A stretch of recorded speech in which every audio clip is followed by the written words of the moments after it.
गहरे जंगल में जहाँ हरियाली की चादर फैली हुई थी, एक छोटी सी लड़की जिसका नाम लीला था रहती थी। वह एक छोटे से गांव के किनारे पर रहती थी, लेकिन उसे जंगल की जादुई दुनिया की ओर हमेशा आकर्षण था।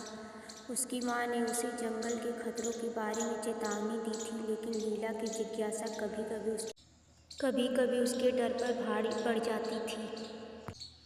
एक दिन वह जंगल की तरफ बढ़ रही थी। उसने पक्षियों की चहचहाट और अदृश्य दीवों की सरसराहट थी। हर कदम पर उसे एक नया रोमांच महसूस हो रहा था। रंग बिरंगे फूल, महकती मिट्टी और बारिश की खुशबू उसे मंत्रमुग्ध कर रही थी। अचानक वह एक छिपी हुई खुली जगह पर पहुंच गई। वहां एक क्रिस्टल क्लियर तालाब था, जिसके चारों तरफ ऊंची ऊंची काई और फूल थे।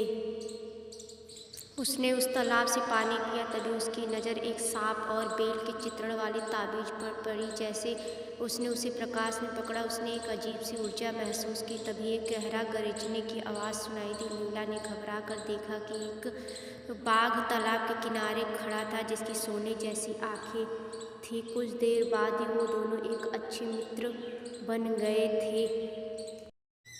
इसके बाद लीला और बाघ जंगल में प्रवेश करते हैं। वहाँ पर उन्हें बहुत सारे पक्षी, बंदर और जानवर दिखते हैं। फिर उसके बाद उनको एक झरना दिखाई देता है। वहाँ पर वह उस झरने को देखकर बहुत खुश होते हैं। लीला को जंगल के वातावरण में कुछ खतरा महसूस होता है। कुछ शिकारी उनका शिकार करने के लिए आते हैं। लीला हाथ में ताबीज लेकर उनकी तरफ आगे बढ़ती है, जिससे शिकारी भाग